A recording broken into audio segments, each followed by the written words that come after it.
एक रात बिरजू काका और गोलू बैठे हुए थे। बिरजू काका, आपके गांव में कुछ घटना हुई है जिससे एक कहानी हो? हाँ है ना? तुझे बताते हुए मुझे डर लगता है। हमारे गांव की ही कहानी है। कहते हैं कि डर हमें मार देता है, इसके लिए डरना नहीं चाहिए। कभी भी हम अपना फ़ैसला खुद ले सकते हैं। तो मेरे गांव में घटना हुई थी ताबूत की। ताबूत, हाँ ताबूत। तो गांव में सब कुछ नॉर्मल ही था। पहले, बहुत पहले मैं वहाँ पर रहता था, जब मैं शहर में भी नहीं आया था। तो सब कुछ ठीक ही चल रहा था। मुझे किसी ने खबर सुनाई दी कि कोई ताबूत है, उसमें से एक औरत निकलती है और किसी ना किसी को तो लेकर जाती है। मुझे लगा कि लोग ऐसे ही कहानियाँ बना रहे हैं, क्योंकि जितने दिन मैं गांव में था मैंने बस कहानियाँ ही सुनी थी। जैसे ही उन लोग ने ऐसा बताया, मैं अपने कमरे में गया और सोचने लगा, तो ये वाकई में हो सकता है क्या कुछ? मैं तुझे बताता हूँ। तो गांव की प्रॉब्लम थी। गांव में लाइट नहीं थी। हफ्ते हफ्ते, महीने महीने लाइट नहीं रहती थी। हम लोग एक मोमबत्ती लेती थी, नहीं तो ला एक कैंडल रहता था, उसमें ही हम गुजारा करते थे। और सब लोग बहुत चिंता करते थे कोई ताबूत ना आ जाए आवाज़ देने के लिए। हमारे गांव में एक शहर की लड़की आई थी। उसका नाम नेहा था। नेहा बहुत अच्छी लड़की थी, क्योंकि उसने पढ़ाई ख़त्म करके शहर में से गांव में आ गई थी। उतने में उसने ये सब सुना, तो उसने कहा, क्या अभी ये भूत पिशाच चुड़ैल बेड़ा कुछ नहीं होता, ये बस मन का वहम है और कोई नहीं। इसे आज तक किसी ने देखा नहीं, ना ही कभी महसूस किया है। गांव वाले बोल रहे थे तुम मुसीबत में फंस जाएगी, तू यकीन कर सकती है क्या? तो उसने कहा, मैं जानना चाहती हूँ क्या है वो कह रहे थे कि कोई रानी थी, उसके अंदर उसकी आत्मा ताबूत के अंदर है। इसके लिए वो ताबूत किसी ना किसी को दिखता है और अपनी जान ले लेता है। दमयंती की कुछ कहानी थी, ऐसा था कुछ इसके अंदर। दमयंती एक रानी, सब कुछ ठीक चल रहा था। वो बहुत पैसे वाली थी।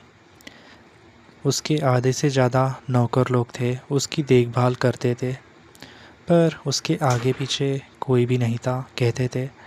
तो जो एक आदमी था, वो एक लकड़ी का काम करता था। बहुत ही गरीब, और एकदम पैसे के चक्कर में उसने सोचा, क्यों ना मैं रानी को ही शादी के लिए पूछूं। तो एक दिन वो वहाँ पर गया और पूछा उसने, क्या तुम मुझसे शादी करो? उसने कहा कि तेरी हिम्मत कैसे हुई? मेरी उम्र और तेरी देख, मैं किधर हूँ और तू किधर है? तू गरीब है, मैं पैसे वाली हूँ। फिर उसने कहा, मैं तुम्हारे लिए पैसे कमाऊँगा।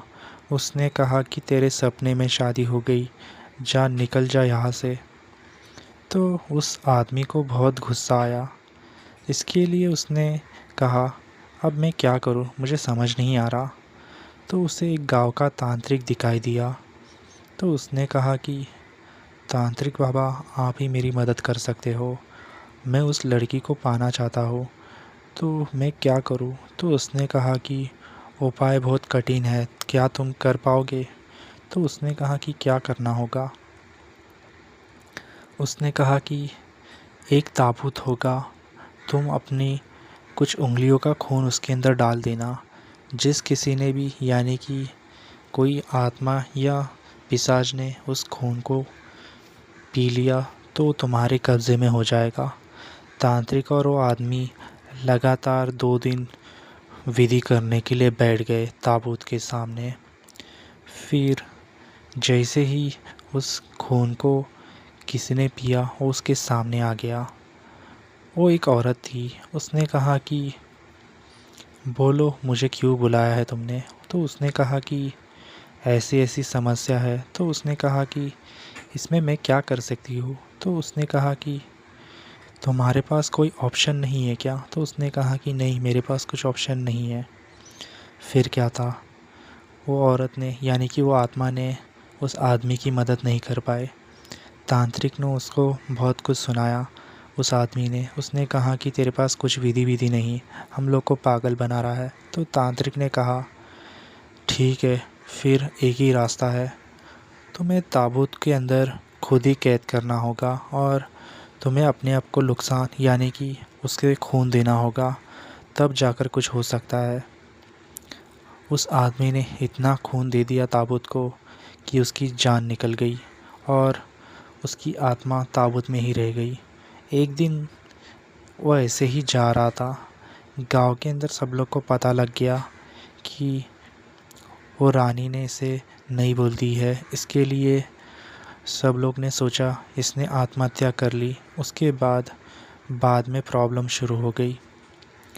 अचानक रानी कमरे में रहती थी, तो ये वहाँ पर जाता था क्योंकि उसे किसी को दिखाई नहीं दे रहा था। तांत्रिक ने उसे एक विधि दी थी, बस वो रानी ही उसे देख पाती थी। इसकी वजह से उसके सामने वो गया और रानी उसके सामने ही खड़ी थी। फिर जैसे ही उस आदमी को देखा, रानी डर गई, उसकी जान नीचे ऊपर होने लग गई।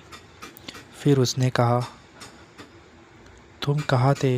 उसने कहा कि तुमने मुझे धोखा दिया, तुम्हारी वजह से मेरी मौत हो गई। मैंने कुछ गलत चीज़ें यूज़ की, इसके वजह से पूरी सज़ा मुझे ही मिली। जैसे ही उसने ये सब कहा, उसने कहा कि अब कुछ नहीं हो सकता, तुम इस दुनिया से जा सकते हो और मैं तो अभी भी ज़िंदा हूँ। उस आदमी को उससे गुस्सा आया और उसने उसको खींच लिया ताबूत में और वो हमेशा के लिए वही कैद हो गए। और वो अपने शिकार यानी कि उस आदमी ने उसे एक भूतनी बना दी और अपने साथ में ही रखा और उसको ज़बरदस्ती ही शादी करने लगा और तब से उन दोनों की आत्मा उस ताबूत के अंदर है। गांव का एक व्यक्ति रवि नाम का, वो एक दिन जंगल में गया था लकड़ियाँ तोड़ने। तो उसे सब कुछ अच्छा ही लग रहा था, उसे लकड़ियाँ भी मिल चुकी थी और वो घर के लिए निकलने ही वाला था। उतने में उसने देखा करीब 6 लोग एक ताबूत को ले आ रहे थे। जैसे ही उसने उस ताबूत को देखा, उसके होश उड़ गए।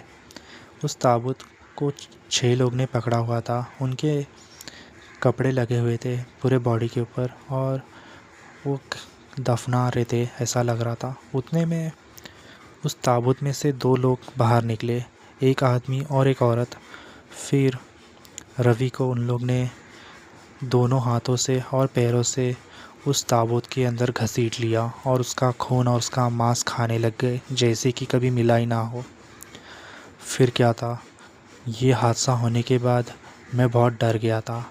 मैंने एक रात ऐसे ही मैं सोने लगा, अचानक ताबूत की आवाज़ आने लग गई। उस ताबूत 2-3 बार आवाज़ मारता है। जिस किसी ने दरवाज़ा खोला, वो ताबूत उस आदमी को उस ताबूत के अंदर लेकर उसे मार देता है। ताबूत हर साल आता है और किसी ना किसी की जान ले लेता है। मैंने दरवाज़ा खोलने की भूल कभी नहीं की। फिर गाँव वालों के लोग बहुत गायब हो रहे थे। वो कहते हैं कि ताबूत एक बार किसी की जान ले लेता है तो 10 साल के बाद उसे वापस आना पड़ता है। आज भी वो गांव में ऐसे ही कई किस्से हैं ताबूत के। कहते हैं कि रात के समय किसी ने ताबूत देख लिया या ताबूत की घसीटने की आवाज़ सुनाई दी तो उसे अपनी सज़ा भुगतनी पड़ती है और उसे बचाने वाला कोई भी नहीं, क्योंकि तांत्रिक ने उसे विधि दी थी पर उसे नष्ट करना उसके बस की बात नहीं थी। इसके वजह से सबसे पहले उसने तांत्रिक को ही मार दिया, क्योंकि उसे लग रहा था कि अगर ये ज़िंदा रहेगा तो फिर मुझे जीने नहीं देगा और मुझे ये कैद भी कर सकता है। इसके लिए वो आदमी को उसने वरदान यानी कि विधि दी थी। उसने उसी के साथ गद्दारी कर ली और उसे भी मौत के घाट उतार दिया। ताबूत का चर्चा बहुत होने लग गया। मैं डर के मारे मैंने गांव ही खाली कर दिया और मैं शहर में आ गया। लेकिन मुझे आज भी रात याद है कैसे मैं रात में उठा था और वो ताबूत आवाज़ मार रहा था। अगर मैंने उसकी आवाज़ सुन लेती थी तो वो ताबूत मुझे अपने साथ ले जाता था। कई किस्से हैं गांव में ऐसे ताबूत के। क्या लगता है गोलू, तुझे कहानी कैसी लगी? कहानी काफ़ी अच्छी थी, मुझे पसंद आ गई। तो दोस्तों आपका क्या ख्याल है, मुझे कमेंट्स में बताओ। नए हो तो चैनल को ज़रूर सब्सक्राइब करो दोस्तों। और दोस्तों, क्या आपके पास भी ऐसी डरावनी कहानी है, मुझे कमेंट करो। हो सकता है कि मैं आप सबके सामने लाने की कोशिश करूँ। उस भयानक ताबूत से मुझे डर लगता है, कहीं वो वापस ना आ जाए। खैर कोई बात नहीं दोस्तों, सपोर्ट करो हमें स्कैरी सबको। अब भी सब्सक्राइब करो और बेल आइकन दबाना ना भूलें हमारे लेटेस्ट वीडियो